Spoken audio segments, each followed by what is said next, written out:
G Tamil தொலைக்காட்சி நேயர்களுக்கு அன்பான வணக்கங்கள். இன்றைய ஆன்மீக சிந்தனையில் நாம் பார்க்க இருக்கின்ற குறளின் பொருள். இந்த குறள் ரொம்ப மிக அற்புதமான குறள்.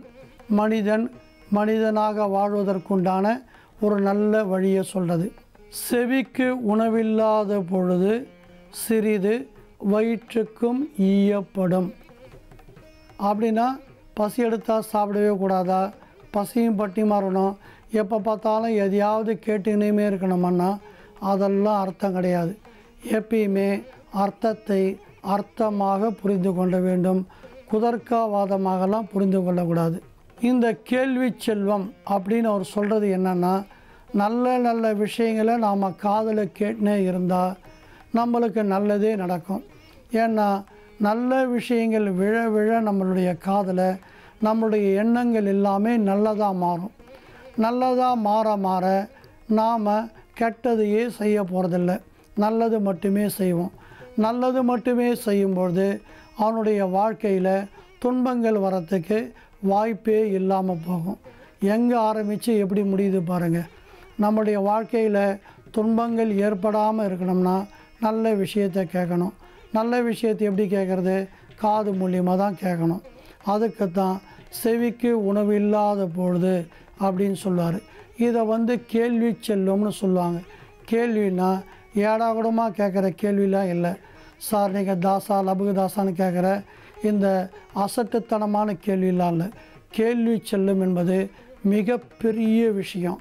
அது ஆன்மீகவாதிகள்லாம் கேட்டிங்கன்னா தேடுதல் அப்படின்னு இந்த கேள்வி செல்வத்துக்கு ஒரு பெயர் வைப்பாங்க. ஏன்னா வாழ்க்கையில் தேடுதல் இருந்தால் மட்டுமே ஒருத்தன் நல்ல விதமாக வாழ முடியும். நாம் எதுக்காக பிறந்தோம்? இந்த சமுதாயத்துக்கு நாம் என்ன செய்ய போகிறோம்? நம்முடைய குடும்பத்திற்கு நாம் என்ன செய்ய போகிறோம்?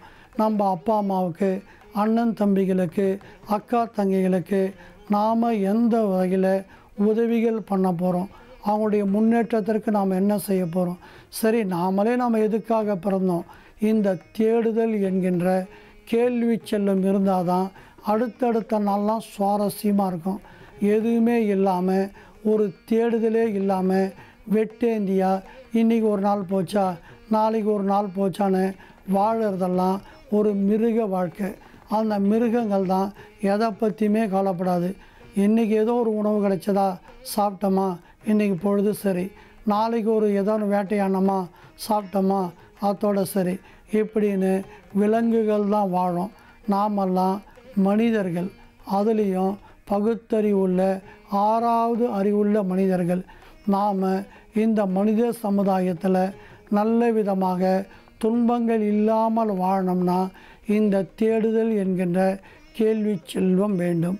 இந்த கேள்வி செல்வங்கள் ரொம்ப மிக முக்கியமான விஷயம். ஏன்னா எத்தகைய செல்வத்துள்ள சிறந்த செல்வம் இந்த செவி செல்வம்வாங்க. ஏன்னா நம்மளுக்கெல்லாம் 100% ஒரு விஷயம் இருக்குன்னா 1% தான் நம்மளுக்கு தெரியும். மீதி 99% மற்றவங்க சொல்லி கேட்குறதால தான் நம்மளுக்கு தெரியும். இப்போ ஒரு 7ஆம் கிளாஸ் 8ஆம் கிளாஸ் 6ஆம் கிளாஸ்லாம் படிக்கிறான்னா எடுப்புலேயே அவனுக்கு எல்லாமே மேக்ஸு, சயின்ஸு, ஃபிசிக்ஸ்லாம் தெரிஞ்சிட போகிறதில்ல. வாத்தியார் சொல்லுவார், அதை நாம் கேட்போம். அப்புறமா தான் நம்மளுக்கு அதெல்லாம் புரியும். நாம் அதில் எக்ஸ்பர்ட் ஆகும். எல்லாமே நம்மளுக்கு தெரியணும்.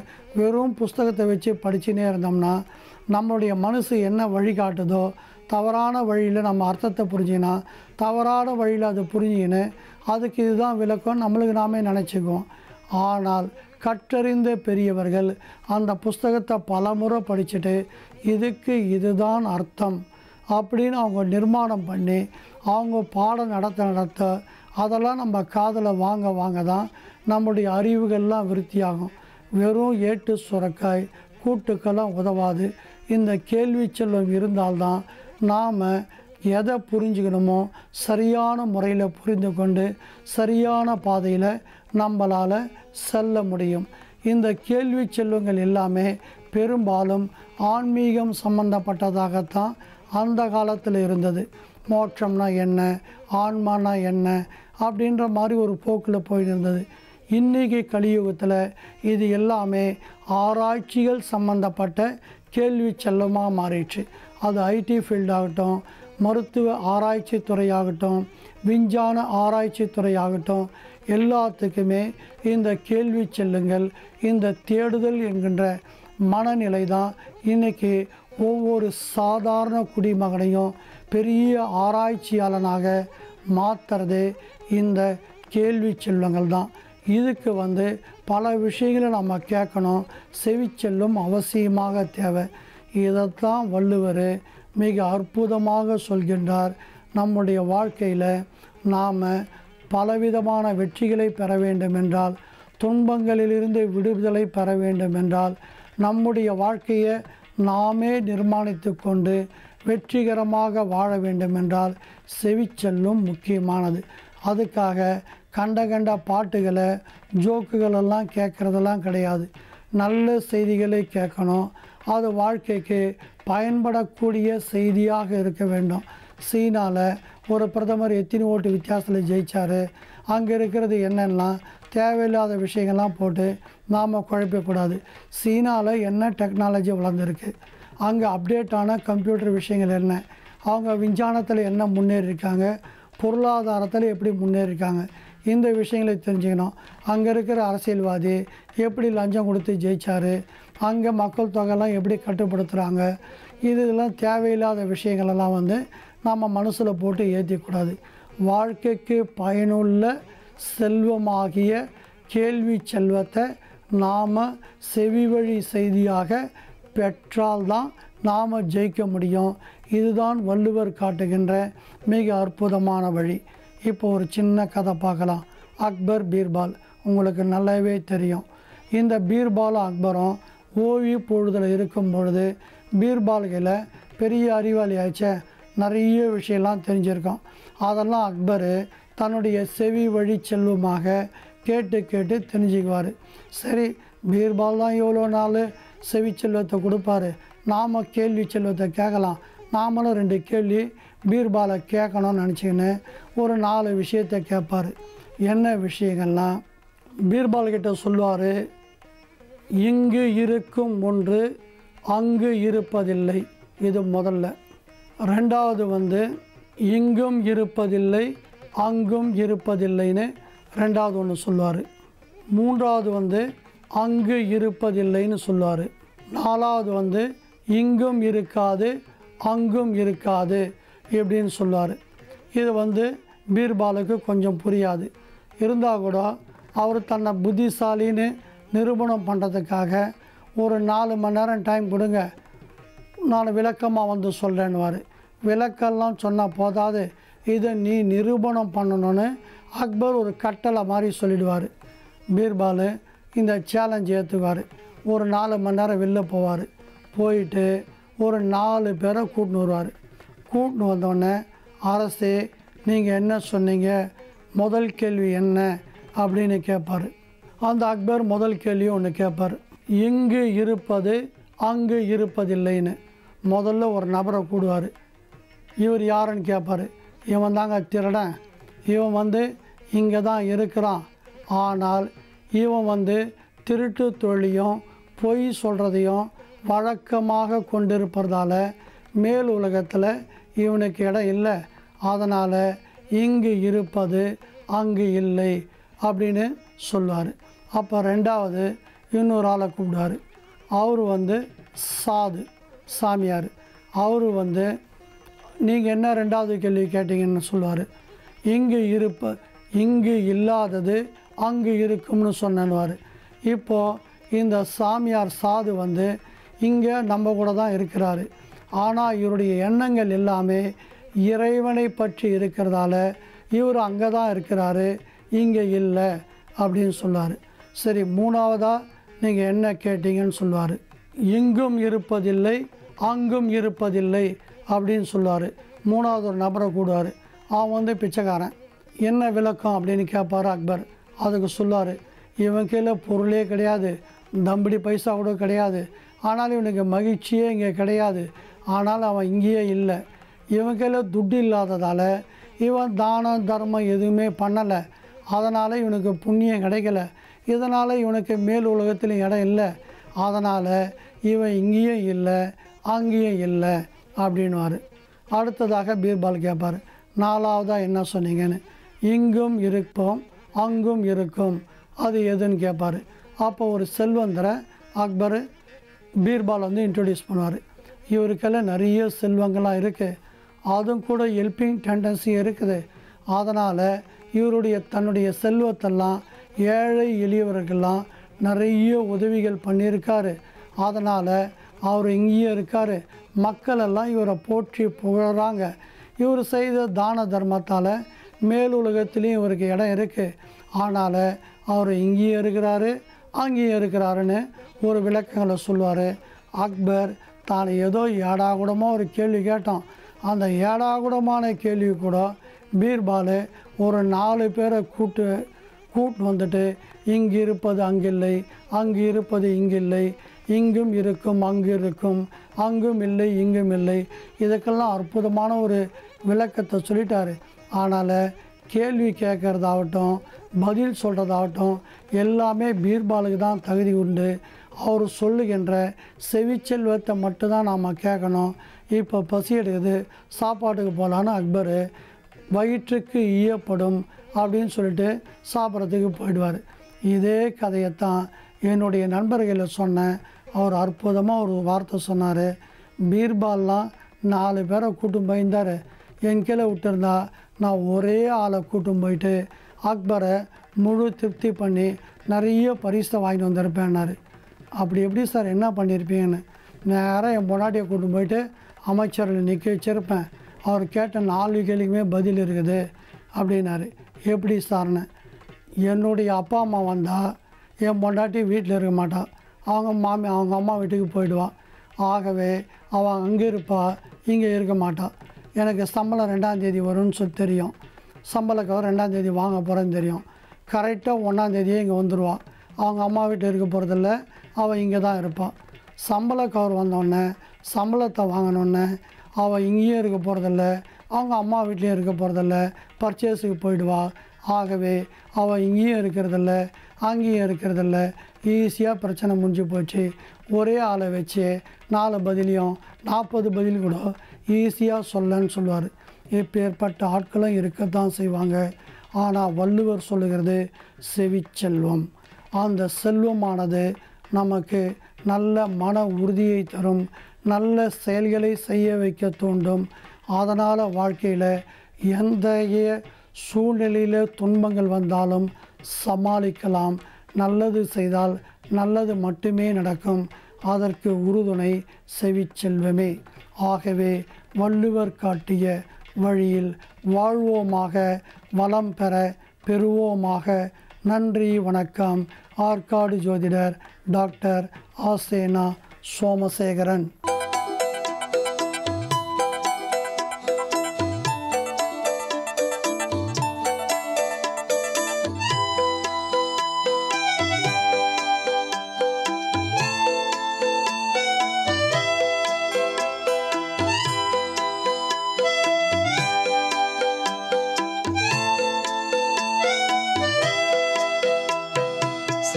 ஜெயராமன் பெயரை சொல்வான், காற்றினில் அவனே கலந்தே இருப்பான். ஸ்ரீ ஜெயராமன் பெயரை சொல்வான், காற்றினில் அவனே கலந்தே இருப்பான்.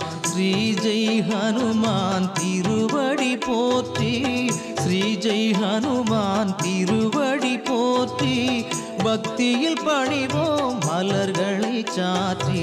ஸ்ரீ ஜெயராமன் பெயரை சொல்வான், காற்றினில் அவனே கலந்தே இருப்பான்.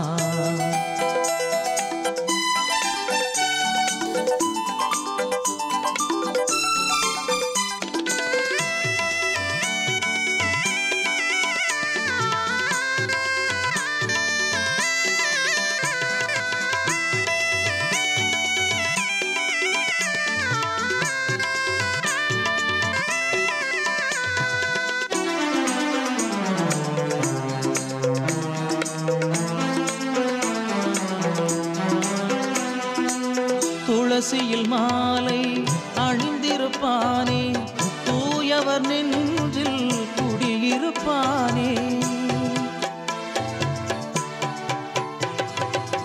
துளசியில் மாலை அணிந்திருப்பானே, தூயவர் நெஞ்சில் குடியிருப்பானே. ராமனை வணங்கும் அன்பருக்கெல்லாம், ராமனை வணங்கும் அன்பருக்கெல்லாம் தானாய் வந்து அருள் செய்வானே. ஸ்ரீ ஜெயராமன் பெயரை சொல்வான், காற்றினில் அவனே கலந்தே இருப்பான். ஸ்ரீ ஜெய் ஹனுமான் திருவடி போற்றி, ஸ்ரீ ஜெய் ஹனுமான் திருவடி போற்றி.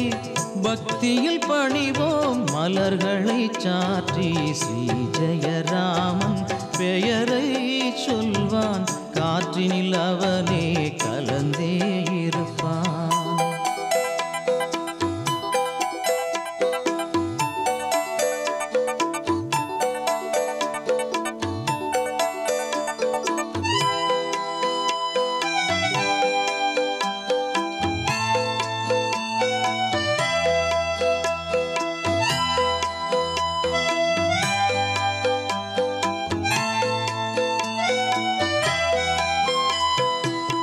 எண்ணிய யாவும் நிறைவாய் நடக்கும், எண்ணங்கள் யாவும் இனிதாய் பலிக்கும். எண்ணிய யாவும் நிறைவாய் நடக்கும், எண்ணங்கள் யாவும் இனிதாய் பலிக்கும். பண்ணிய பாவம் பறந்திடச் செய்வான், பண்ணிய பாவம் பறந்திடச் செய்வான். பதம் பணிந்தோர்க்கு துணையாய் வருவான். ஸ்ரீ ஜெயராமன் பெயரை சொல்வான், காற்றினில் அவனே கலந்தே இருப்பான். ஸ்ரீ ஜெய் ஹனுமான் திருவடி போற்றி, ஸ்ரீ ஜெய் ஹனுமான் திருவடி போற்றி. பக்தியில் பணிவோம் மலர்களை சாற்றி, ஸ்ரீ ஜெயராமன் பெயரை சொல்வான், காற்றினில் அவனே கலந்தே இருப்பான்.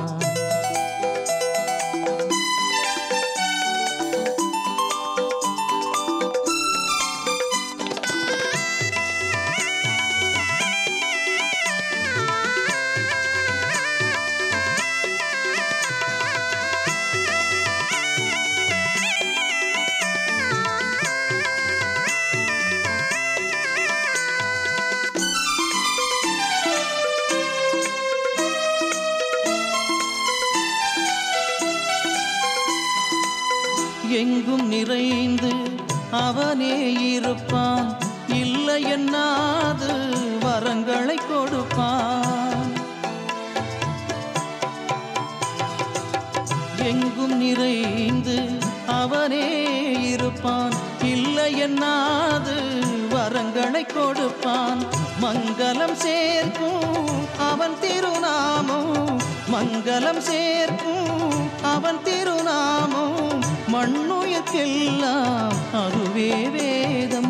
ஸ்ரீ ஜெயராமன் பெயரை சொல்வான், காற்றினில் அவனே கலந்தே இருப்பான். ஸ்ரீ ஜெயராமன் பெயரை சொல்வான், காற்றினில் அவனே கலந்தே இருப்பான். ஸ்ரீ ஜெய் ஹனுமான் திருவடி போற்றி, ஸ்ரீ ஜெய் ஹனுமான் திருவடி போற்றி. பக்தியில் பணிவோம் மலர்களை சாற்றி, ஸ்ரீ ஜெயராமன் பெயரை சொல்வான், காற்றினில் அவனே கலந்தே இருப்பான்.